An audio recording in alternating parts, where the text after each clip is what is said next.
Hey guys, this is Hell Hades. This is a Dragonheir video. I'd like to thank Dragonheir Silent Gods for sponsoring this video.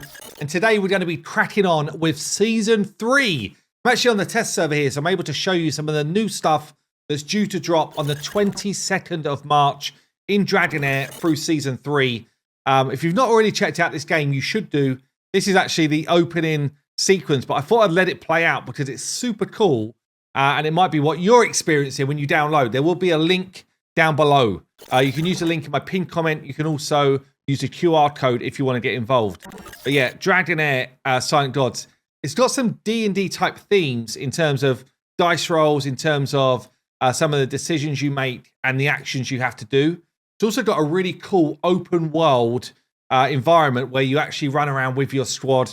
You find yourself some juicy loot around the place. You find yourself some herbs to pick up, all of that type of stuff, as well as some different puzzles and bits. So it's really cool. But I've not seen this opening sequence in a while, and just kind of brings back that feeling of, yes, when I first started playing this game, very, very cool opening sequence. It's almost like this merge of cinematic with some gameplay experiences, which is awesome, actually. I've done a brilliant job of this. So I guess what we're going to do is a bit of a mini-series about Season 3.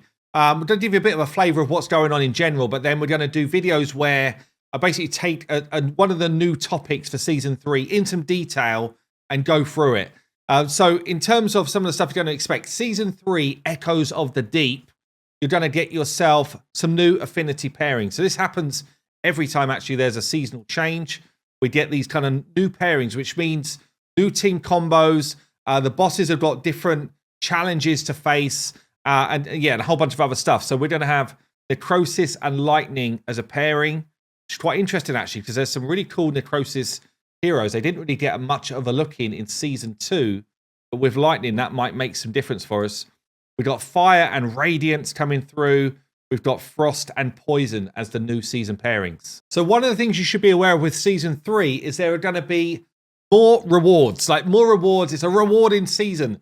There's going to be awesome stuff for hardcore players. There's going to be community challenge events.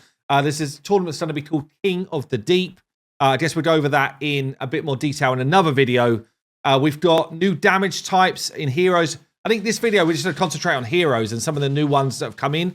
31 new heroes for this season. So we're going to cover some of those. There's going to be new season boss, a new Fey Meander boss. It's literally like a new game. Every time they do a new season, it's like, mind blown. There's so much stuff to talk about. We've got new dungeons. We've got new artifacts as well. Absolutely tons of stuff. So let's get into some of the new heroes. I think what we'll do is we'll go through all of the new heroes with the new damage types. So every season they seem to bring out like 3 new damage types, which just creates new heroes. Very cool. We've got Secredia here, a legendary from the new Corrosion damage type. I've seen footage of one of the heroes, which I'll show you in a minute, which is nuts, by the way. But yeah, we've got one of the new legendaries here. So Secredia, we've got passive skill, inflicts 10% damage, corrosion to all enemies. Because I'm on the test server, some of the stuff's a little bit weird, but that's fine. So corrosion, what does it do? The corroded portion of the HP will gradually drain over time. So it's like a dot, I guess, dot over time. We've got a skill here. 350% attack, poison damage to enemies within range, centered around the enemy, and converts 50% of the damage to corrosion. Sweet. And then we got an ultimate here, 640% attack. Damn. Poison to enemies within range, quite a decent range for the ult. Increases corrosion inflicted on all enemies by 25%, up to 1200% of the hero's attack. Corrosion already sounds nasty. Okay. We've got Whisk. It's basically a rat. Is this the rat faction? We've got a rat here, Whisk. Passive skill. When under invisibility, damage dealt will increase by 30% and corrosion goes up. His second skill here gains the invisibility and strikes the furthest enemy from the hero 3 times. In the meantime, each strike dealing 150% attack and dealing your corrosion. And then we've got another invisibility skill in his ult. Gets attack up, then strikes 7 times. Enemies within range 7 times. Damn. That's actually nuts. Wow, he sounds absolutely broken. Okay, cool. This is the guy. Let me show you a bit of footage of the Rook doing damage, which is properly nuts. Never sent me this through from some footage he's been doing. By the way, look at this dude. Just chilling out. The rat riding a massive rat. Or riding a badger or something. I'm not sure what it is. But looks freaking sweet. Brilliant, brilliant looking dude. He's a mice lord. I love it. So yeah, his ultimate here. Cast a spell 3 times. Each spell dealing poison damage. Deals additional poison damage once for every 10,000 corrosion. Check out this clip. Don't underestimate the might of the rats.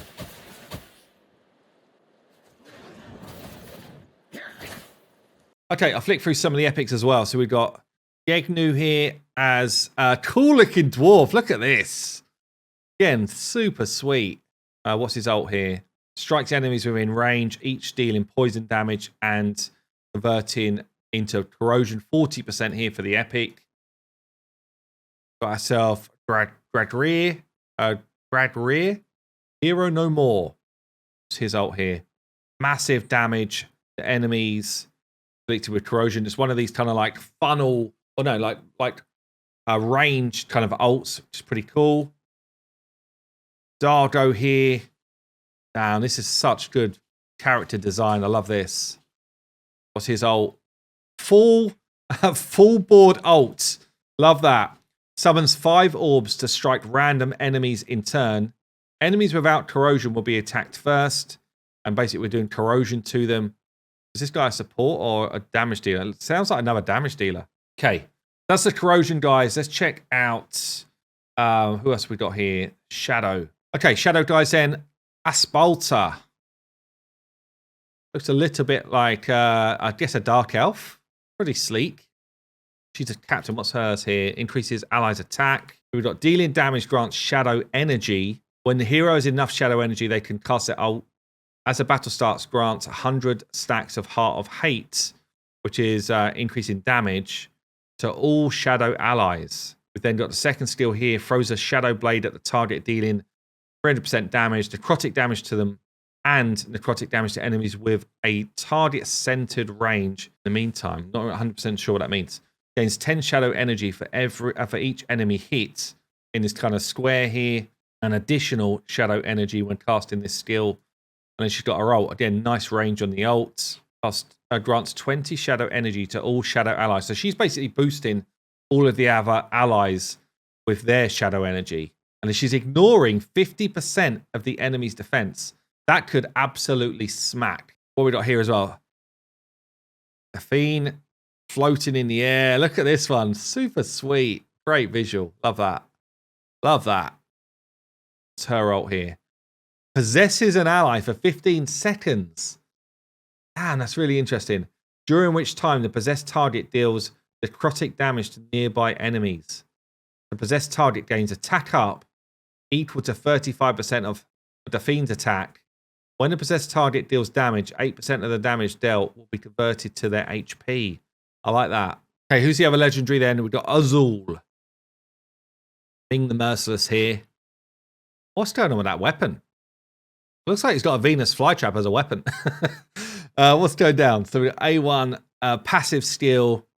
Dealing damage grants shadow energy. When the hero has enough shadow energy, they can cast their ult. Hero permanently gains 1 stack of undispellable host imprint for every 50 shadow that he's got. So each stack increases crit damage and defense pen. Okay, cool. Nightmare Corrosion fires an orb at a target, dealing damage to target and enemies around. When the hero is in demon form, deals additional damage to enemies within 2 tiles. I guess that's his ult then, is it? Prince of Evil Domain. Transforms into a demon in a designated location. I can't wait to test this one out. While in demonic form, the hero gains attack up, damage reduction, and their basic attacks splash on enemies around the target. Wow, that's cool as well. Let's look at the rest of these. Got ourselves a little goblin. They love the rats in this game. Another rat. This guy looks a lot like Boresh, I think. See flat as well. Okay, so the last one then that we've not spoken about in terms of new factions is Aura. Again, look at the visual on this. Diantha. as one of the legendaries. Look at that. Beautiful. Love it. So you've got a passive here. Full with the Wind, like a bouncing ability. Enters the blaze state when in possession of 100 aura energy. Whenever the hero consumes aura energy, their next basic attack will fire an orb that bounces on 4 times between enemies, dealing radiant damage. The number of orbs can be accumulated. Then got the second skill, grants 10 aura energy to all aura allies. It's like a support type skill, I guess, and then does radiant damage to enemies in range. And then the ult, Full Bloom, increases damage taken from aura heroes. So she's got a 75% chance of inflicting Full Bloom, which you can book up, which means that everyone's doing an extra 20% damage. Damn, that's cool. Got the Heart player here. I guess these are the fairies, basically. Pretty sweet. What's his ult here? Full board ult, dealing 400% radiant damage to all enemies. Gets aura energy as well. If the blaze state summons an accompanist, follow the aura ally with the highest attack. If in the blaze state summons an accompanist, the blaze, what's this, consumes aura energy when casting skills to enhance the skill. Damn, they're quite complex, actually. The new skills are quite complex. Enters a blaze state when he gets 100 aura energy, gains 50 aura energy as the battle starts. And we've got gains another 15 energy here, then strikes enemies 3 times. While in the blaze state, consumes 5 aura energy to deal additional damage. Oh, enemy max HP damage. Damn, that's pretty cool as well. And then we've got, oh, okay, nice. Look at this. The double sword, kind of like merfolk looking chick. What's this one? Amon Lader. Hard to say. What have we got here? Another blaze one. So, damn. The hero's attack guaranteed crit hits.